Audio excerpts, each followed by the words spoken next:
మన హృదయం అనే తలుపు దగ్గరకు వచ్చి తట్టుచున్నాడు ఆయన. నీతో నాతో కలిసి ఉండటానికి మన హృదయం అనే తలుపును తట్టుచున్నాడు.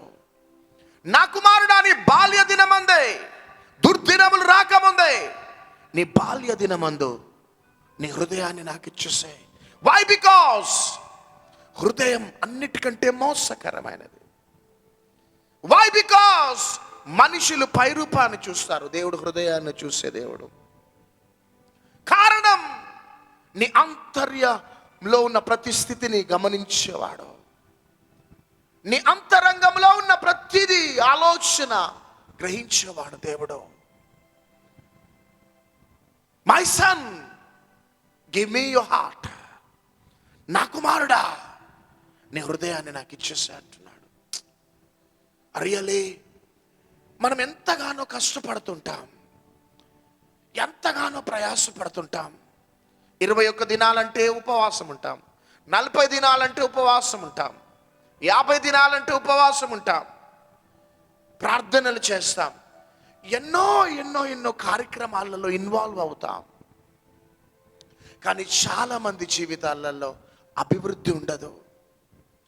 మారు మనసు రక్షింపబడ్డప్పుడు ఎట్లున్నారో అట్లనే ఉంటారు, అభివృద్ధి ఉండదు, ఫలింపు ఉండదు. కానీ కొంతమంది చాలా తక్కువ కాలంలో గొప్పవారు అయిపోతారు, తక్కువ కాలంలో గొప్పవారు అవుతారు. నీవు ఒక సహోదరుని కానీ సహోదరుని కానీ తీసుకొని వస్తావు, నీకంటే వెనకాల వచ్చిన ఆ సహోదరుడైనా సహోదరి అయినా ఆ కుటుంబం అంచెలంచెలుగా దీవించబడుతుంది. నువ్వు వచ్చిన స్థితిలోనే ఉంటావు. కారణం ఒకటి, వాళ్ళు నువ్వు ప్రార్థన చేసినప్పుడు వాళ్ళు ప్రార్థన చేసినారు, నీ ఉపవాసాలు ఉన్నప్పుడు వారు ఉపవాసాలు ఉన్నారు, నువ్వు మందిరానికి వస్తున్నప్పుడు వారు నీతో మందిరానికి వచ్చినారు, నీవు చేసిన ప్రతి కార్యక్రమాలన్నీ చేసినారు. కానీ నీలో అభివృద్ధి లేదు, వారు తక్కువ కాలంలో ఉన్నత స్థాయిలోకి వెళ్ళినారు. కారణం ఏంటిదంటే వారు నీతో పాటు అన్ని చేస్తూ వారి హృదయాన్ని కాపాడుకున్నారు. గట్టిగా చప్పట్లు కొట్టాలా. ప్రతి నిత్యం కాపాడుకున్నారు.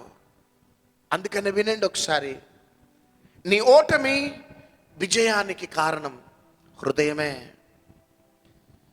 నీ నవ్వుకి నీ కన్నీటికి కారణం నీ హృదయమే. నీకు శాపం కావాలా ఆశీర్వాదకరం కావాలా, దానికి కారణం నీ హృదయమే. నువ్వు నరకానికి వెళ్ళాలనుందా పరలోకానికి వెళ్ళాలనుందా, దానికి కారణం హృదయమే. నువ్వు హృదయాన్ని కాపాడుకుంటే పరలోకానికి వెళ్తావు, హృదయాన్ని కాపాడుకోకపోతే నరకానికి వెళ్ళిపోతావు. నువ్వు ఎప్పుడు సంతోషంగా ఆనందంగా నిరీక్షణతో సమాధానంతో ఉండాలనుకుంటున్నావా, నీ హృదయాన్ని కాపాడుకో. కానీ నీ జీవితంలో ఏడుపు కన్నీరు వేదననేనా, నీ హృదయాన్ని పట్టించుకోకపోతే నీ జీవితంలో కన్నీరే.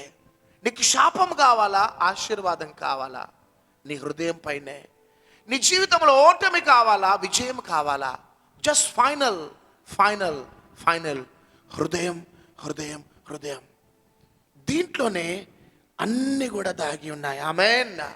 బైబిల్ గ్రంథంలో ఉట్టిగానే అనేకులు ఉన్నత స్థాయిలోకి వెళ్ళలేదు బిడ్డ. వారు రాజులైనారు, కాపర్లు నాయకులైనారు, దేశానికి అధిపతులైనారు.